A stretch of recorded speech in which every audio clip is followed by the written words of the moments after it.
Hello,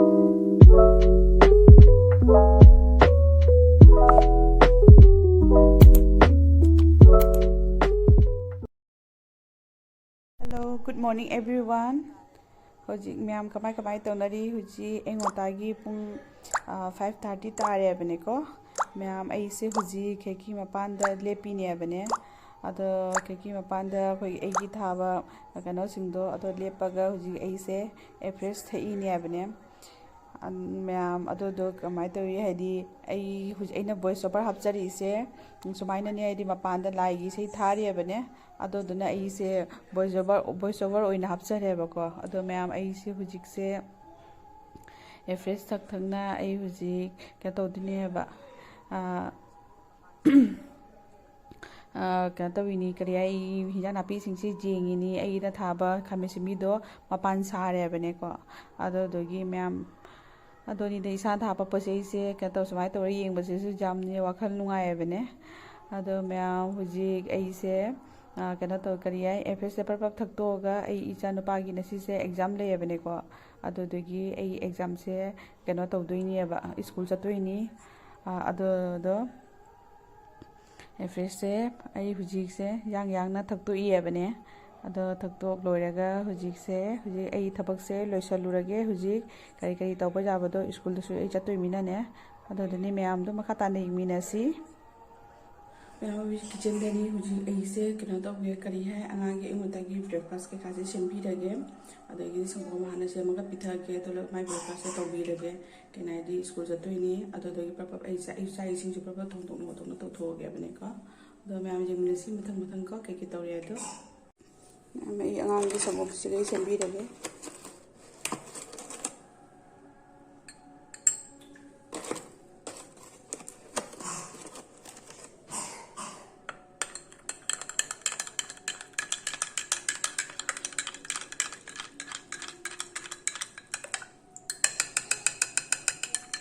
Seme bara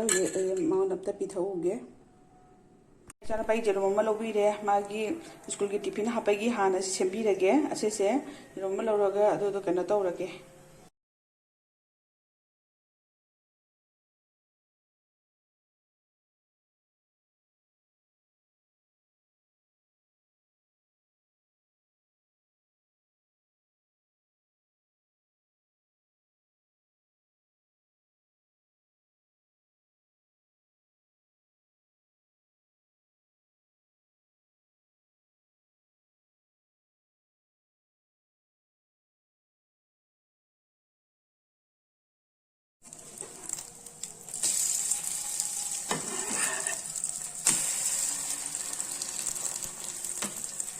Magi school tiffin ready hoire asigana magi bread ka jerum ka to bire asigana ketchup kara happy hai ado doni magi school ki tiffin ase se ni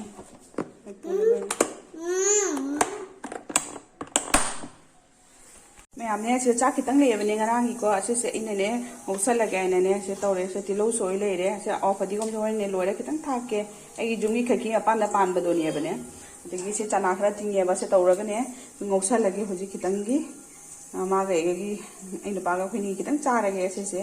अतोने इसीगा सासु थांगले अदोगी सीगा ना इसा न पान तिलो आपसे लम्बी चोंगे साग थांगले हो जी ऐसे की फ्राइड राइस से ngौरगे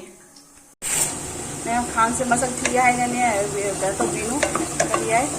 से तो कोखर रखना तो ये नोट तो व्यू से तनाजे से ngौरे आई तक तक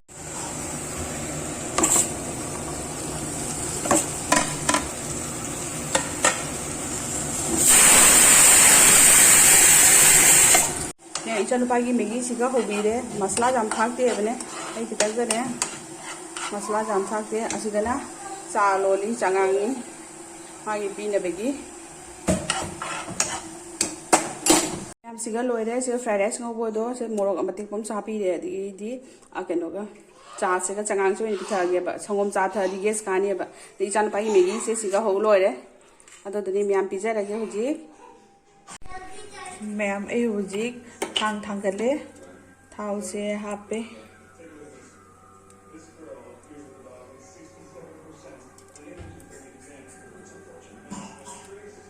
मैं हूँ थाउसे सारे अदो ऐसे मेथी पासवान से लुथोगी दनने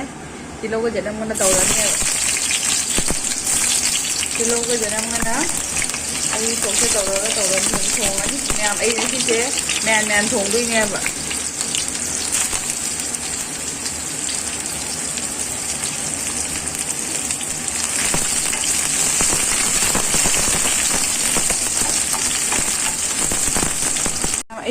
की मैन से सिगा लेको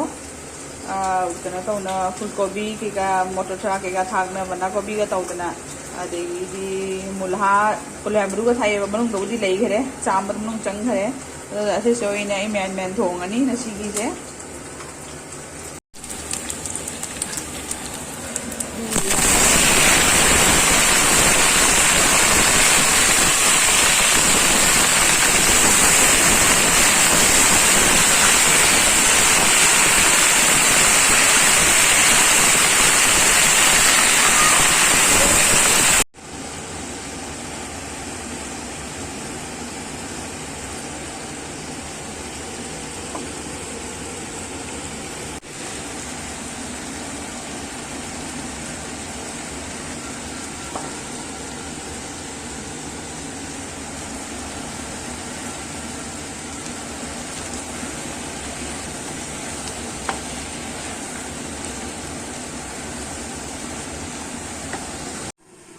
मैं अभी सीधे पापड़ होगा लगे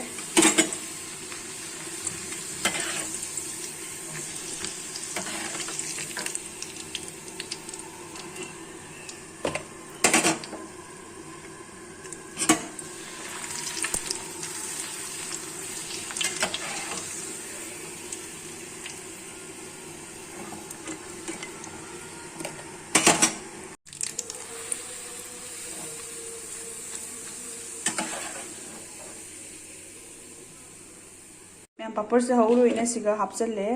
हिंजांग से लोसलतो अदुम येंगमिनसी हिंजांग से कमाई तवी येंगसे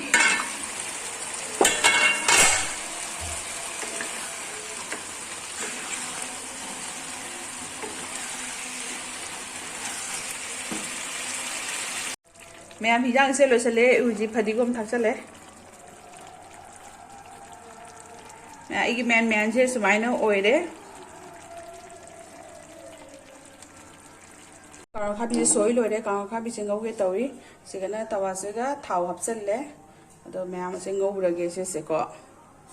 से मंगौरगे मैम ngौ लोरे सुमाई इलिक सन गरे फरे आइगा दा बितम गदा चादोइ मिना कोइ दा चादोइ मिना ने दने लोरे सुमाइना ngौबसे मैम इजु जिने ब्रेकफास्ट आगे चा ये नांधरे मैं इजु चागे तौरी हुजी ऐसे चा लोरगा लोसन लोरगा दुगी अंगांगी स्कूल चतोइने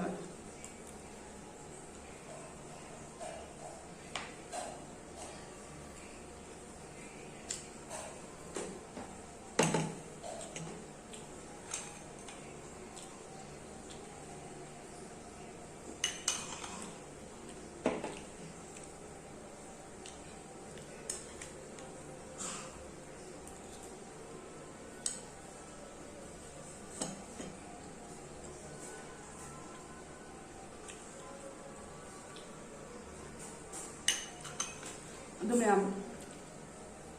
चार लोग थे नर्सिंग के नहीं ऐसे स्कूल थे है पर चाय से को थों ले से जाम न मथे के तो दे निरामिस नि अंग तो मैं न मथुंगे अदगी कनो तौरे कईनो आई तो पापड़ म तौरे कारण खाबी मंगौरे अदगी आलू की गान सननी बा कोई जुम मांगबनी ने कोई मी सिबनी ने अदगी कोई ने मे साइनी बने लोबुल लोसलक तोरे हिंग चिटा गाय सराचे अदोदनी मैम अदो मैम असे लोरगा ऐसे लोसलगा रेडी होइदा थोकिने बाबा आंगां स्कूल चतोइनी आंगां स्कूल मु चलुरानी कई तौदुना सिसे दो मैम मथम ये हलाके आबनेको अनि फरे ये मिनसी मखा ताना मुका लो मैम ए हुजिक से हमरे रेडी ऑयल ओरे स्कूल चके तो विनी हबने को अदो दनी मैम हुजिक स्कूल चपगी थोनी अदो दो मथंग मथंग करके तवी हबदो को दो यिंगना सी हुजिक अंगांग से का इया अंगांग सु ओरे माइना सी एग्जाम नि बको अदो का तौरगा एग्जाम स्कूल द पूर का तौदोइनी अदो दोगी दुम का तौरगा स्कूल द थनमगा आइना सी से कनो दा तनिक से चका तपसु लिए ब कइना हेदी लामु एक पागी खुदो ऑर्डर तो हिना हबदो अदो तो लाए हैना का तवी अपने को अदो दोनी मैम अदो हुजिक चला हब हम स्कूल जुमदेगी थोनी तो मैम दो मथंग मथंग कई कई तौबी हैदो येमिना सी को Ayo sana ya dia. Saya mau kita udah vlogging udah dulu. Orang mende kita aja vlogging kan. हमारा फोटो खूब बाजे है तुम्हारा फोटो बेचे है खूब बाजे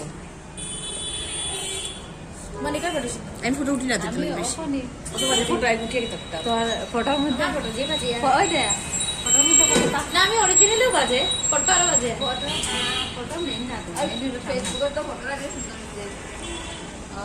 यार मैम हुजिक ऐसे तनिक से लाइने बने को तनिक से लाइनी मैम ऐगी हुजिक खुदो लगे अदो मोय कन्ना हुजिक तौयेबा अदुगा ऐना नाइबो ऐना नोगी मिरर अचौबसिगा हातंग ऐसे वीडियो कापथोइबा अदनी मैम हुजिक ऐसे नाइरी हुजिक कन्ना तौयेबा पिरानी अदो ऐगी लिंदो अदो ऐ कन्ना नाइरी अदो हुजिकती पिरे अदो मैम असिसे सुमाइना तवी खुदोब से अदो मैम ऐ जुमदा लागा ऐसे खुदोब से ऐ फजना दुम पिक्चर रखे है बने मैम ऐ हुजिक हले कनो दे चलुरगा हुजिक हले है बने को ऐ से स्कूल जंगुइनी आ से सोदा थरम मिने माई एग्जाम ने थोड़ा ततोइनी स्कूल दा होइन जौरगा आई पछेदा दम फदना दम जेंगल लगे बने मैम कोई हुजी दुकान दा संगे ई दुकान दगी पछे खरा लौ हिए अदो दगी हाउ कम लौ दिनो तनी पछे खरा लौ हिए सिगी अंगागी से चाप खरा सु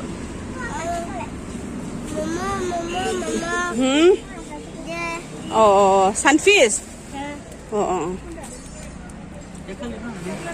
दुयाली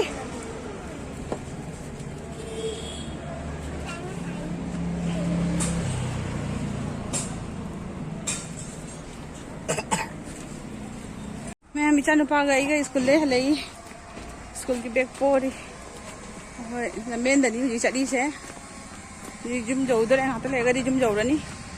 लमेन द चंगी अखोई की गली दो अदे मनुंग दा पासे चली सिराय से गानू खरा सु चली है माता नारी बाबा नंग दो साइड तो कना ते चलो सुन जा चलो हमारे जाऊं ने हां चल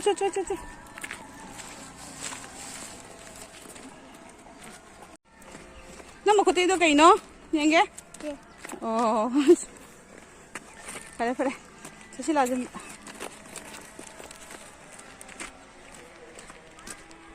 लमेन से का चचरी चानो पास है चलो हेलो इचनाव सिंह मैं आमाय हुजिक ते स्कूल ले हलप पता गाई रेबको नसाई इना के नगी वफम दोगदी अइना उलक पदो को फजना का तौदरे ला फाइनली अइना नसी दी पूरगा लाए लांगे अइना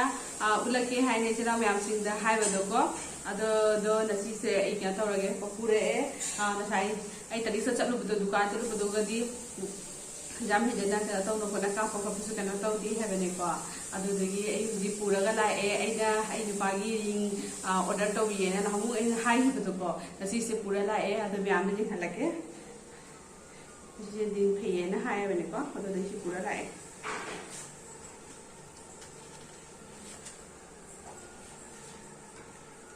म्याम सिगा लेरे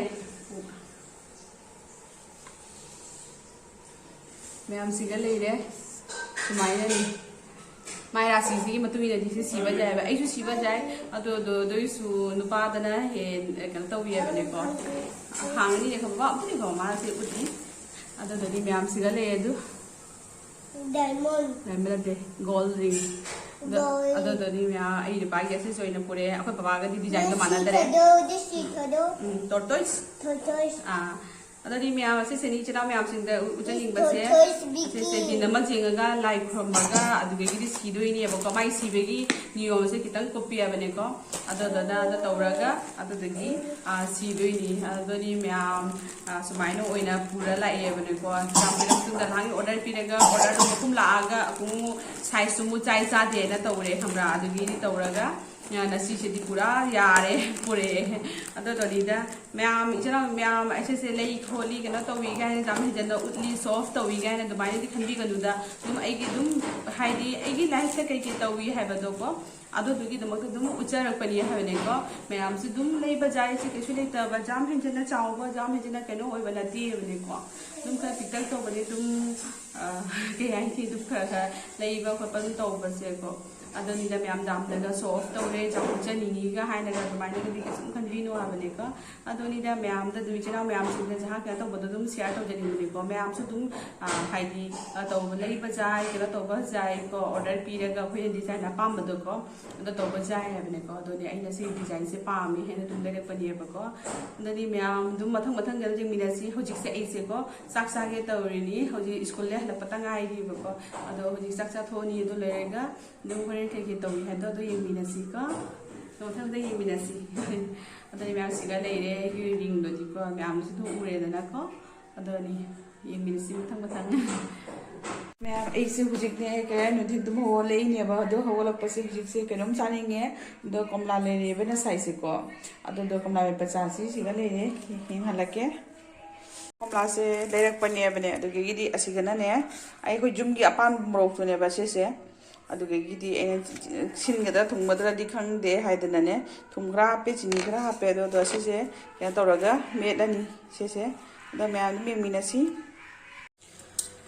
ꯃꯌꯥꯝ ꯀꯣꯝꯂꯥꯁꯦ ꯃꯦꯠꯄ ꯂꯣꯏꯔꯦ ꯁꯨꯃꯥꯏꯅ ꯇꯧꯔꯦ